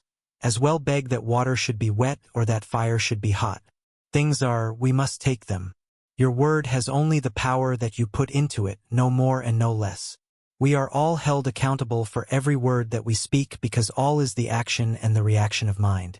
Man is his own heaven and his own hell. We start a new enterprise and wonder what the chances of success are. Have we realized that the outer is simply the inner manifested? When we go to a new place, we shall find there only what we have taken with us. If we have taken success, we will find success. If, on the other hand, we have taken failure, we will find failure. This is the law. None can avoid it, none need try. Every living soul is a law unto his own life. There is no law but my own soul shall set. Nothing can come upon the path of the soul but that thing that the soul attracts. Practice for prosperity. Prosperity is in our own hands to do with as we will, but we will never reach it until we learn to control our thought. We must see only what we want and never allow the other things to enter. If we wish activity, we must be active in our thought. We must see activity and speak it into everything that we do. The spoken word shall bring it to pass. We speak the word, it is brought to pass of the power that we speak it into. We can only speak the word that we understand. The activity will correspond to our inner concepts. If they are large, the results will be large. The thing to do is to unify ourselves with all the biggest ideas that we can compass. And realizing that our ideas govern our power of attraction, we should be constantly enlarging within ourselves. We must realize our at one-ment with all power and know that our word will bring it to pass. We speak the word, it is brought to pass of as consciousness grows it will manifest in enlarged opportunities and a greater field of action. Most people think in the terms of universal powers. Feel that you are surrounded by all the power that there is when you speak and never doubt but that what you say will spring into being. We should speak right out into mind all that we desire, and believe that it will be done unto us. Never take the time to listen to those who doubt. We observe that their philosophy has done but little to save the world or themselves. Here again let the dead bury the dead and see to it that you maintain in your own thought what you want, letting go of all else. Think only what you want to happen and never let yourself get mentally lazy and sluggish taking on the suggestions of poverty and limitation. See yourself as being in the position that you desire, mentally dwell upon it and then speak with perfect assurance that it is done, and then forget it and trust in the law. This will answer all needs. If you want to do this for someone else, all that you will need to do is to think of them and go through the same process of mind action. You will be sending out the truth for them, and mind being always active will not contradict what you have said. Remember that you cannot hope to get results unless you keep but the one idea and do not mix thoughts in your mind. All is yours, but you must take it. The taking is always a mental process. It is believing absolutely. This is divine principle. Conclusion principle itself is simplicity. Yet it is infinite mind and manifestation of mind. We live in a spiritual universe governed through thought, or the word which first becomes law. This law creates what we call matter. Jesus Christ discerned the truth about spiritual principles more than any other man who ever lived, and he proclaimed the eternal reign of law and understanding, absolute, complete, perfect, and he found that law to be operative through his own thought and the power of his own word. And when you and I shall cease looking outside ourselves to any person and shall realize that whatever truth and whatever power we shall have must flow through us, when we begin to interpret our own natures, we shall begin to understand God and law and life, and not until then. We live and move and have our being in what we call an infinite mind, an infinite creative mind, also infinitely receptive, operative, omnipotent, and all-knowing. And we have learned that this mind presses against us on all sides, flows through us, and becomes operative through our thinking. The human race, ignorant of the laws of this mind, ignorant of the power of its own thought, has through its ignorance misused and abused the creative power of its thought, and brought upon itself the thing it feared. This is true because all thought is law, and all law is mind in action, and the word which you speak today is the law which shall govern your life tomorrow, as the word which you spoke, ignorantly or innocently, consciously or unconsciously yesterday, is absolutely governing your life today. As metaphysicians, then, we are not dealing with a material nor denying a manifest universe, but we are claiming that the manifestation is the result of the inner activity of the mind. And if we wish for a definite manifestation, we must produce a definite inner activity. You and I, then, are not dealing with conditions but with mental and spiritual law.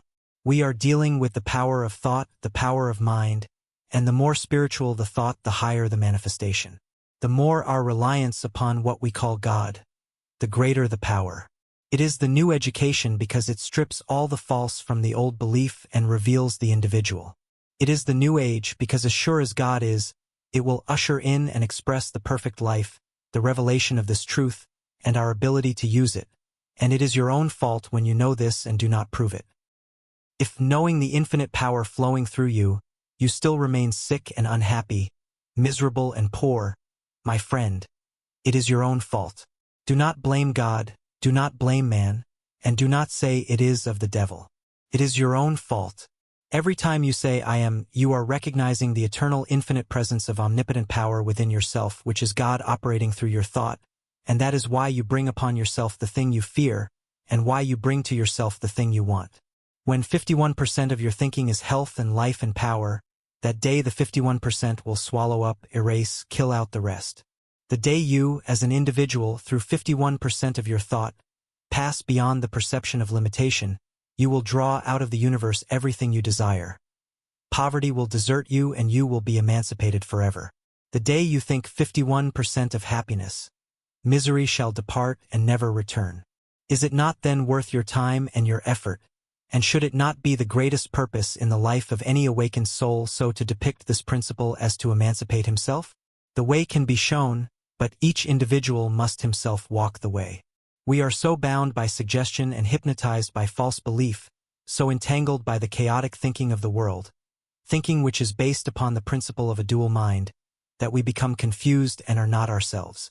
Wake up. Your word is all-powerful. Your consciousness is one with omnipotence. Your thought is infinite. Your destiny is eternal and your home is everlasting heaven. Realize the truth: I am living in a perfect universe. It always was perfect and always will be perfect. There never was a mistake made, there are no mistakes being made, and there never will be. I live in the great and eternal universe of perfection from cause to effect, from beginning to end, and the world's all right and I know it. Majestic and calm, waiting with eternal and divine patience, the great principle of life is ready to give to us all that it has. And while we listen and wait, we will cast from us everything that hinders its complete expression through us. We will let go of all struggle and all strife and be at peace with life. Perfect peace to the soul as we rest in the realization of our unity with all that there is, was, or ever will be. One with the infinite mind. All the power of the Spirit is working through our thought as we believe and receive. Now we will ask for and take that thing which we desire. It is done, it is complete now and forever. Perfect life, perfect healing, perfect harmony, divine guidance, infinite strength and joy forever. Questions and answers: what is the truth? The truth is that which is. It is all that is. As there cannot be something and nothing, so the truth, being that which is, must at the same time be all that there is. Where is the truth? If the truth is all, it must be everywhere.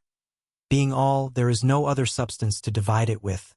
Being undivided, it is everywhere present. All truth, which means all power, must be present at all points, or at any given point, at any and at all times. Has the truth changed? A substance cannot change unless there is something for it to change into. Since the truth is all, it cannot change, for there is no other thing for it to change into. Whatever is the truth, then, has never changed. Is the truth, or that which is, one or many? It must be one, since it is all. Is the truth conscious? Yes, man is conscious. He could not be so unless truth or life were conscious. Man's self-consciousness proves the self-consciousness of life or truth or spirit. Like produces like. What comes out of life? Everything that is comes out of life. If life is all, then it follows that all that is some form of life.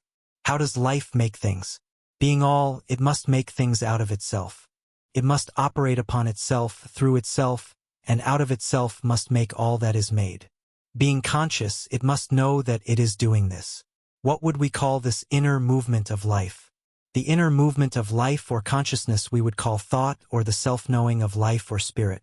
Then the universe and all that is a part of it comes from thought. Yes, everything comes from thought. Do we not see a visible world that seems to change? And if we do, how is it that it could come from something that never changes? Yes, we do see a changing world, but back of it is a changeless substance. The thing that changes is the thought or form. The substance from which this form comes never changes. It is one and undivided, and takes form through thought in all things. We prove this when we resolve all things into one source. All material things, so-called, can be reduced into formless substance, the sole activity of which must be thought or the movement of intelligence upon itself. What causes form to change? The intelligence behind it. Is there nothing in the universe, then, but life, thought, and form? These are all. If this is true, what is physical law? Physical law is simply the result of the inner movement of life. If things and laws are the result of the inner movement of life, then does it not follow that thoughts are things? Yes, all things are simply thought forms. How long does thought last as form? As long as the thought is held in life or mind. Does the thought of life, mind, or good ever change? From all that we can know, the thought of God seems to change. That is, planets change, take form, and again become formless. When we realize that all this can take place without ever changing the substance behind it, we see no reason why God's thought could not change and ever build up a higher form. Indeed, this is one of the teachings of ancient wisdom, that while reality never changes, the form that it takes is ever changing. What is man's place in the creative order? Man is a thinking center in mind, reproducing in a smaller scale all there is in the universe. Does this not make man's thought creative? In a certain sense it does. What we call creation is not making something out of nothing, but it is thought taking form. And as man thinks, and as thought must take form, then it must follow that man's thought must take form in mind and so become creative. What is man's thought? It is the activity of that something within that can say, I am. What is the difference between God and man? The very fact that man can say, I am, proves that he is. Since he is, he must be made out of life and must be some part of all that there is. This being so, man must be a part of God's consciousness. The difference would be in degree only. He must be as much of life as he recognizes himself to be. Is all of man's thought creative? Yes, all or none. If one thought produces, then all must. If this be true, how is it that man seems to be so limited? Because he has thought limitation, and thoughts are things and will always make the thing thought of. In reality, the very fact that man's thought can limit him also proves that it could free him from all limitation by simply changing his thought. But why is man so made that he can think two ways? This is a question that can be answered only in one way. Unless a man can think as he wants to think, he would not be a man at all but simply a piece of mechanism. Man is an individual, and that means self-choice, backed by a power that will produce the thing chosen.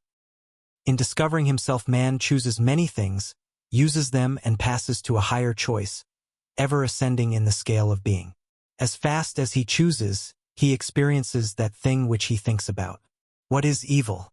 Evil is the result of a lack of clear seeing, based upon a belief in two powers and limitation, and what we call sin is the result of man's struggle to find himself. If this be true, why could we not at once begin to change our whole life by first changing our thought? We could. We would not be changing real substance, but we would be changing the form that it takes through our thought. All that we can change is the form of thought through which experiences come to us. What is the limit of man's creative use of mind? Man is limited by nothing but his own thinking, by his mental ability to conceive. What is meant by mental conception? All things are produced by thought. The thing produced from mind is first formed in thought. Thought molds mind into form. But do we not have to act? We cannot think without acting. An inactive body is the result of an inactive mind.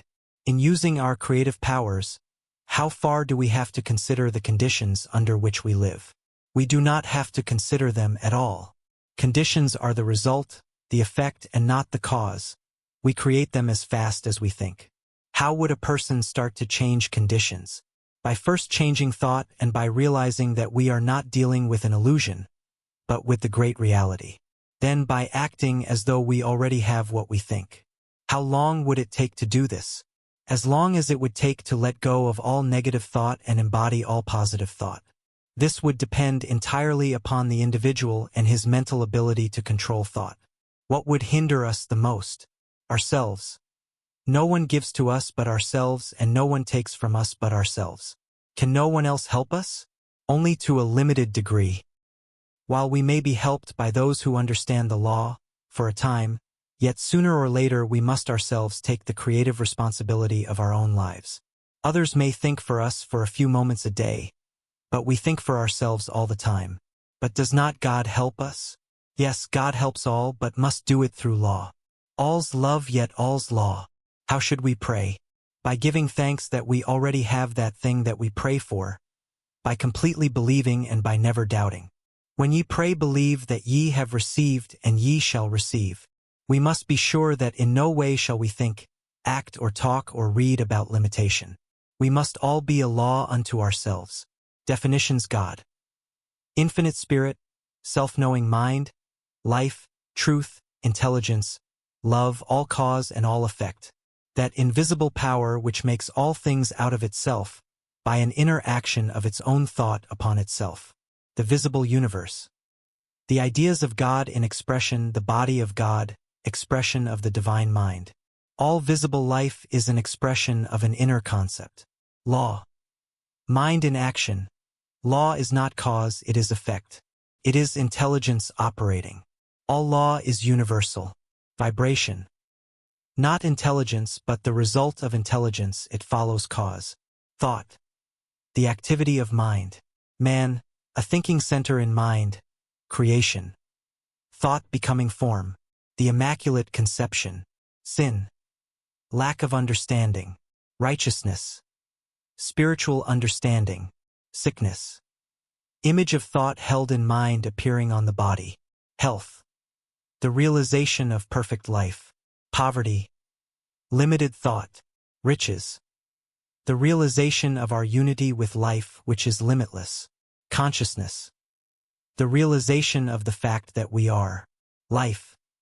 Consciousness of power and activity. Truth. That which is realization. An inner thought process whereby we become conscious of our unity with life. Absolute. Complete self-knowing. Causation. God, spirit, life, that which is intelligence. That which knows that it is unfoldment. The birth of ideas coming forth from mind. Illusion. Belief in two powers. Soul. The inner creative life, the feminine, receptive, creative. Sense.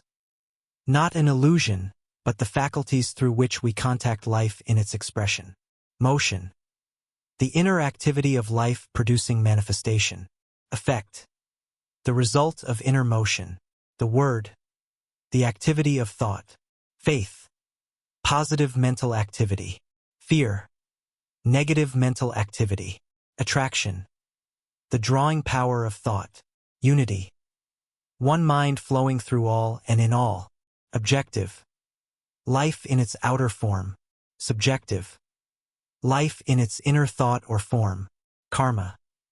The law of cause and effect. The result of past thought and action binding the ignorant and freeing the wise. Multiplicity. The bringing forth from the one of an infinite variety of form, color, and motion. Treatment. The mental and spiritual activity of thought for a definite end. Demonstration. The result of correct thinking. Heaven. The atmosphere of correct thought. Hell. The atmosphere of false thinking. Peace. Mind resting in the realization that it is all. Poise. An inner calm which never fears. Power. The result of the union of peace and poise.